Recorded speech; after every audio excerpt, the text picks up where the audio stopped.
कल्याणमध्ये रुग्णालयात मराठी रिसेप्शनिस्टला बेदम मारहाण, गोकुल झा नावाच्या परप्रांतीय तरुणाकडनं मारहाण, 4 तासात अटक करा नाहीतर मनसे स्टाईल धडा शिकवू, मनसेचा इशारा. देवेंद्र फडणवीसांच्या कार्याची गती अफाट, फडणवीस हुशार आणि प्रामाणिक राजकारणी, शरद पवारांसह उद्धव ठाकरेंकडनं फडणवीसांवर कौतुकाचा वर्षाव.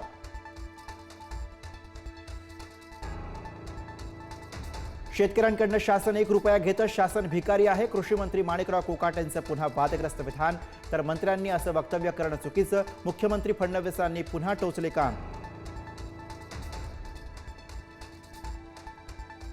राजीनामा देणार नाही, राजीनामा देण्यासारखं घडलंय तरी काय, कृषी मंत्री माणिकराव कोकाटेंचा उलट सवाल. आरोप करणाऱ्यांविरोधात अब्रू नुकसानीचा दावा ठोकणार, कोकाटेंचा इशारा. रमी प्रकरणाबाबत माणिकराव कोकाटे यांना पक्षाकडनं समज, कोकाटेंच्या वर्तणुकीवर पक्ष नेतृत्व नाराज, पक्षानं विचारला जाब, पक्षाकडनं कोकाटेंवर कारवाई होणार का याकडे लक्ष. कृषी मंत्री माणिकराव कोकाटेंविरोधात मुंबईमध्ये शरद पवारांच्या राष्ट्रवादीचं आंदोलन, तर नाशिकमध्ये ठाकरेंची शिवसेना आणि राष्ट्रवादीचं एकत्रित आंदोलन. मनोज जरांगे यांनी घेतली छावाचे पदाधिकारी विजयकुमार घाडगे पाटील यांची भेट, सूरज चव्हाणांसह राष्ट्रवादीच्या कार्यकर्त्यांच्या मारहाणीनंतर घाडगेंवर उपचार सुरू. महायुती सरकार म्हणजे रम रमी रमणी आणि हनी ट्रॅप महामंडळ. सामनामधनं खासदार संजय राऊतांचा सरकारवर हल्लाबोल, रम रमी रमणीच्या भानगडीमध्ये सरकारचा कोठा झालाय, राऊतांचा घणाघात.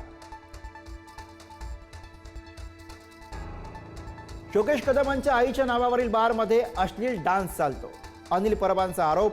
उद्या मुख्यमंत्री फडणवीसांना पुरावे देणार असल्याची ही माहिती. हनी ट्रॅप प्रकरणी अधिकाऱ्यांच्या अंतर्गत चौकशीला सुरुवात, अधिकाऱ्यांनी त्या हॉटेल व्यावसायिकाच्या संस्थांना मदत केली का याची चौकशी होणार, जमिनींच्या व्यवहारांबाबतही सखोल तपास. हनी ट्रॅपमधील मोठे मासे मंत्रालयात, संजय राऊतांचा आरोप. तर मातोश्रीवरील फोटो असल्यास ठाकरेंवर आरोप करू का, लोढासोबतच्या फोटोवरनं गिरीश महाजनांचा राऊतांना सवाल. महादेव मुंडेंचा मानेजवळचा मांसाचा तुकडा गायब झाला होता, बाळा बांगरनं केलेल्या दाव्याला पंचनाम्यातनं पुष्टी. मांस हाडं वाल्मिक कराडच्या टेबलवर ठेवल्याचा बांगरचा आरोप.